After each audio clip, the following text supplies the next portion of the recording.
Hi folks, my name is Felix Kiwamo. I want to talk about the iPad Air. The arrival of its mini brother has meant that the iPad magazine lost some of its headline billing, but Apple has taken the bigger tablet back to the drawing board, but giving it a fresh new name, iPad. Um, and is hoping to improve that not everyone wants to give up on a bigger screen, as well as improvement to its in ads in a new A7 chip and camera upgrades. The decrease in thickness and weight in the new iPad is very welcome, making what could have been an incremental upgrade hugely significant. The iPad Air weighs in at just 1 IB or 453 grams and 7.5 millimeter thick, a significant step up from its predecessor, and the hand that difference is genuinely static. I think difference between a thick A4 pad and a smaller reporter's notebook, and you are getting somewhere near. This is a real step up, and not want to be sniffed. And when you are thinking about buying a new iPod. The fourth incarnation of the iPad came quickly after the third, both announced last year, which may well have lessened the impact, especially given the rowdy newcomer it was announced alongside. On this time around, the iPad Air is looking to make a splash, and to that end, we get refreshed in ads that take this a big step towards being a functioning PC with the integration of Apple's latest physical technology. Under the hood, the iPad 5 has 64-bit architecture of the A7 chip that debuted in the flagship iPhone 5S, but as a bigger device that power is even more important here, has not just narrowed but disappeared. Advancement made by Apple in this area are key to its success. Also improved at the cameras, bringing a high definition FaceTime camera and a 5 megapixel 1080 pixels rear camera. The cameras appear to function pretty well in the low light of hands-on room, but we need to get it out into the wild to give you a proper opinion. They are certainly an improvement on the iPad 4, but beyond that, it's really too early. Although it doesn't matter as you shouldn't use the rear one. Have we mentioned that?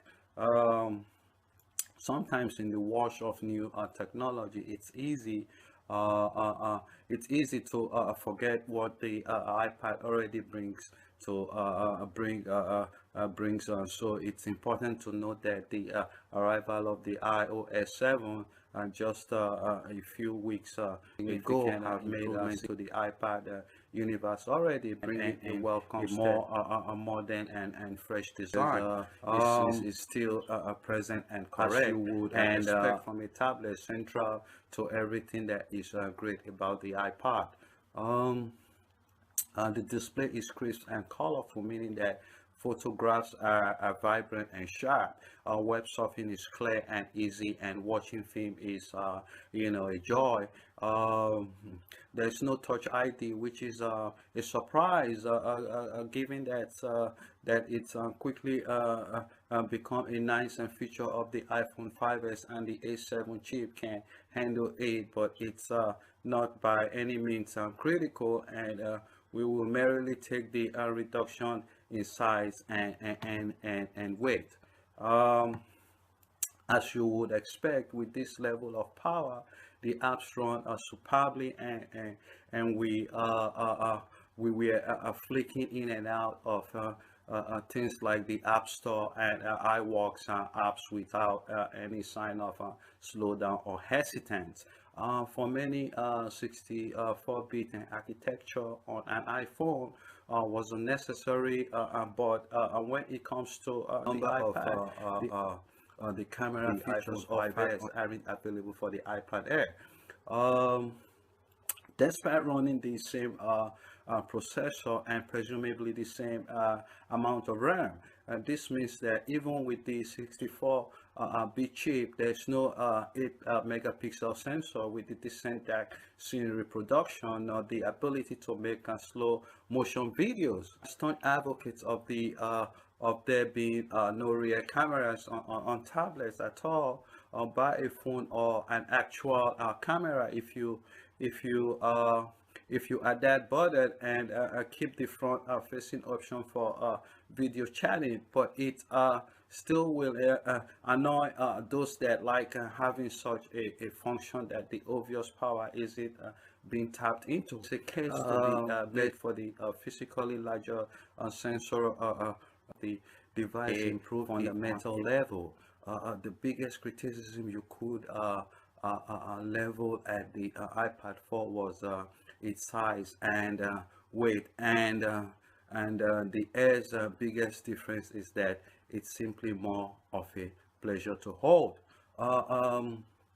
It's now down to less than the Sony Xperia Tablet Z, and we were amazed at how easy that was to hold, but Apple has taken its things to another level now entirely.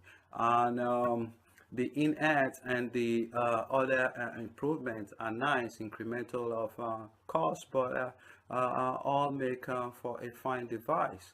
The iPad Air release date is imminent. We are going to see the new device on November, so expect queues peeling out of every Apple store as the public gets overly excited about this new option from the Cupertino a lot. And a special shout out should go to the price. Once again, this premium can be picked up for £9 for the 16 GB version, which is the same as the Xperia Tablet Z. Latter allows for expandable storage, but still we rarely see an Apple device costing the same as its counterpart at launch. Given it has a richer apps ecosystem and arguably better design, there are a lot of reasons to get excited about the new iPad. It's hard to put into words how much Apple has improved the iPad, offering a stunning level of detail and power with a build and quality that's unrivaled. But the reduction in thickness and especially weight could well ensure that the iPad Air is still the finest tablet on the market. It will always have its detractors, but in the tablet market, at least Apple is making no compromises. It's level on price for the most part, and if it had a micro SD card slot, then the critics would probably have nothing to say about it at all. Yeah, hi folks, I'm back. I want to talk about the iPad Mini 2 with Retina display. The iPad Mini 2 has arrived, bringing with it a host of key changes which could keep it at the top of the tree in the world of smaller tablets. And the big and expected news is the inclusion of a much desired Retina display, a much improved screen, a huge step up in processing power, Hello, A7. Glad to see you could join us. And connectivity and improvement to the camera make the iPad Mini 2 with Retina a hugely improved tablet on the original. And needed to be Apple's latest is going to going up against some heavy hitters in the shape of the Android totally new Google Nexus 7 and then Kindle Fire HDX, which are both cheaper and much improved. Um, when the original iPad Mini poked its smaller and lighter head over Apple's parapet, there was a widespread surprise that it did not bring Apple's much vaunted Retina display. The company's embellishment stands that the Mini did not need the resolutionary feature brought inevitable cynicism from journalists who suggested that this argument would dissipate by the time the new iPad Mini finally arrived. Inevitably, Retina has indeed now made its way to the new iPad Mini, and that makes iPads the most obvious difference to the tablet. Retina has always held the power to impress, making the likes of the iPhone 4 a fundamentally improved handset, and the arrival of the technology for the updated iPad Mini is a key moment for the device.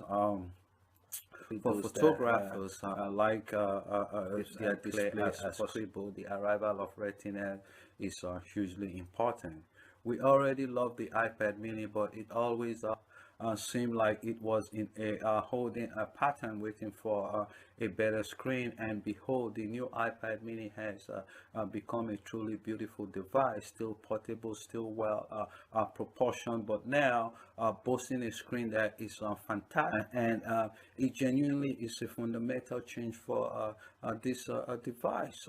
You know, our time with the iPad Mini was enough to convince us that we were right to be at no Retina display on the original, but because it's as stunning as expected on its successors. And imagine that the improved display comes at a cost, just as its big brothers moved to Retina did, adding bulk and heft to incorporate the technology deal with the resolutionary screen, but sometimes the difference is negligible. And time with the new iPad Mini, they did not find the changes made it any less portable or comfortable to use.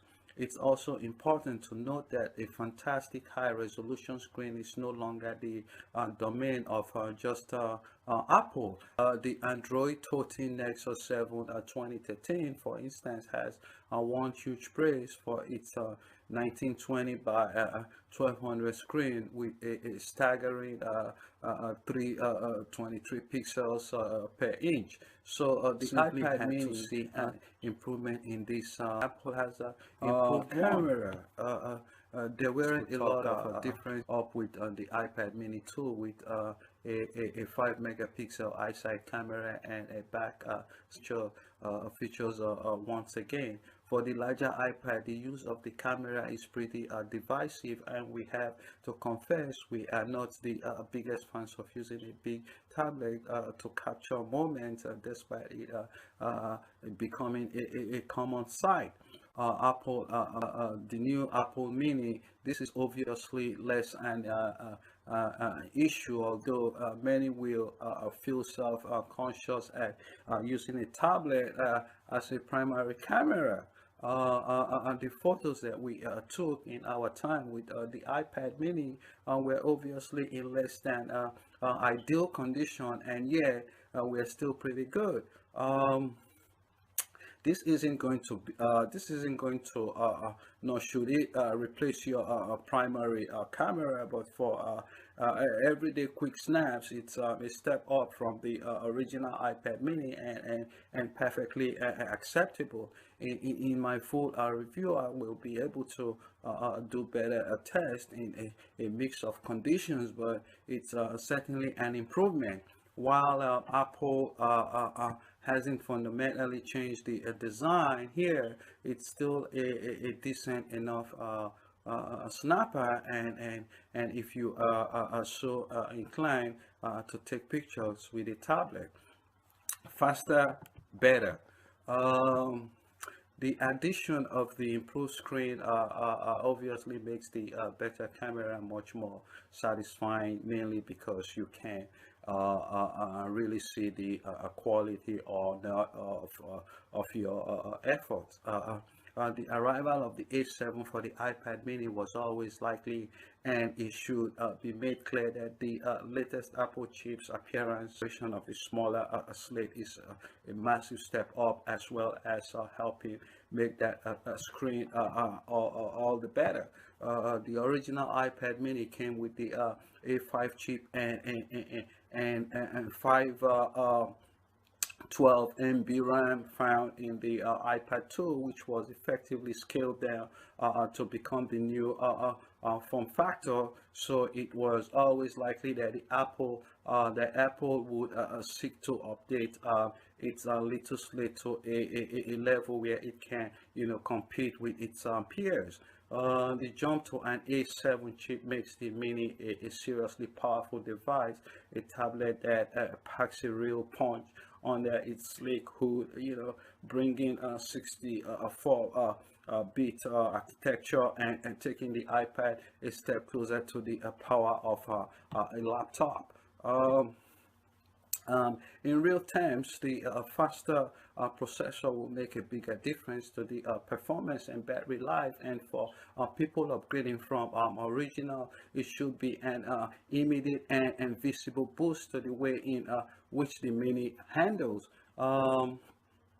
In our time with the device, it was blasting in and out of apps quickly and efficiently with no designable problems, and thankfully even the access to the Apple Store was speedy.